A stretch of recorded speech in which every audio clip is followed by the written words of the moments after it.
కాళ్ళు పట్టుకున్నా కనికరించరా? రోడ్డెక్కిన రైతన్న 4 నెలలు గడుస్తున్నా పట్టించుకొని ప్రభుత్వం. కొనుగోలు కేంద్రాల వద్ద పడిగాపులు, మొలకెత్తుతున్న ధాన్యం రోడ్డుపైకి వచ్చి రైతుల నిరసనలు. ఇది ఉన్నది ఫోటో. పాపము మహిళా రైతు కాళ్ళు పట్టుకున్నది, ఒక పోలీస్ అయినది కాళ్ళు పట్టుకున్నది. అయ్యా దయచేసి మమ్మల్ని ఆదుకోర్రి అని కాళ్ళు పట్టుకున్నది నిన్న తల్లి. ఇది ఇక్కడ దాకా తెచ్చుకున్నారు. మార్పు రావాలి, కాంగ్రెస్ రావాలి అంటే మార్పు వస్తే ప్రజలు పోయి ప్రభుత్వాల కాళ్ళు లేకపోతే పోలీసు వాళ్ళ కాళ్ళు పట్టుకునే కాడికి వస్తుంది ఈ మార్పు. ఈ మార్పు తెచ్చుకున్నారు, కాళ్ళు పట్టుకునే మార్పు తెచ్చుకున్నారు. ఇంటికాడ కూర్చుంటే రైతు బంధు వచ్చేది, ఇంటికాడ కూర్చొని పొలం దగ్గర మోటార్ ఒత్తుకుంటే పొలం అంతా వారేది, ఇంటికాడ కూర్చొని ఎవరికైనా ఇచ్చి వడ్లు అమ్మకరా పోర్రా అంటే అమ్ముకొచ్చేది.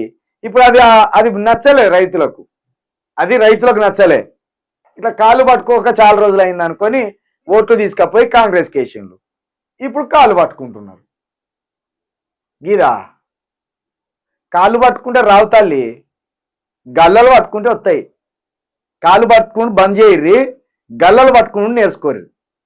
ఎందుకంటే మళ్ళీ ఓట్లు వేసేది మనమే. మీరు గల్లాలు పట్టినా ఎవడు ఏమంటో లేడు. ఒకవేళ మీరు గల్లాలు పడితే మీ కేసులు అయితే వచ్చేసరికి వాళ్ళ కుర్చీలు కదిలిపోతాయి. ఎన్ని దొంగ హామీలు ఇచ్చిండ్రు, 420 దొంగ హామీలు ఇచ్చిండ్రు.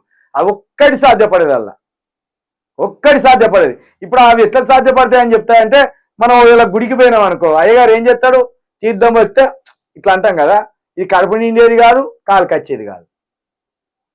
పోతానా అంటే ఇట్లా పెడతాం కదా, ఇట్లా నాకుతాం, గట్లనే నాకేస్తారు. ఈ కాంగ్రెస్ వాళ్ళు కూడా గట్లనే నాకుతారు అన్నట్టు ప్రజల